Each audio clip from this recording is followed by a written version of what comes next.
સુરતમાં ખાડીપુરની સમસ્યા બાદ હવે કેન્દ્ર સરકારે ટકોર કરી અને ત્યારબાદ હવે તંત્ર જાગ્યું છે અને હાલ આ તમામ બાબતોને લઈને ખાડીપુરની સમસ્યા મુદ્દે ઉચ્ચસ્તરીય બેઠક મળી।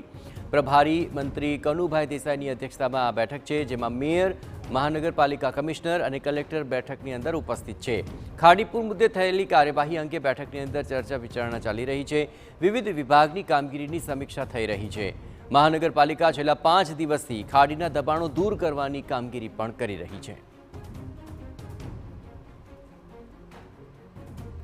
એની અંદર જે રીતે ખાડીપુરની જે સમસ્યા રહેતી હોય છે તેને નિવારવા માટે જે કેન્દ્ર સરકાર દ્વારા જે એક ટકોર કરવામાં આવી હતી, હાઈ લેવલની જે બેઠક કરવામાં આવી હતી અને ત્યારબાદ સુરત મહાનગરપાલિકા અને કલેક્ટર વિભાગ દ્વારા જે તમામ જે કામગીરી શરૂ કરવામાં આવી છે તે અંતર્ગત જોઈ શકાય છે કે કઈ રીતની જે કામગીરી કરવામાં આવી છે તેને લઈને સુરતના જે પ્રભારી અને જે કહી શકાય રાજ્યના જે કેબિનેટ મંત્રી છે કનુભાઈ દેસાઈની અધ્યક્ષતાની અંદર એક બેઠકનું જે આયોજન કરવામાં આવ્યું છે તેની અંદર મ્યુનિસિપલ કમિશનર છે, કલેક્ટર છે, મેયર છે, તમામ સહિતના અધિકારીઓ પદાધિકારીઓ છે, મહાનગરપાલિકાના તમામ હાજર છે। તેમની જે સમીક્ષા કરવામાં આવશે કઈ રીતની બેઠકની અંદર જે ખાડીની આજુબાજુના દબાણો છે કઈ રીતે દૂર કરી શકાય છે।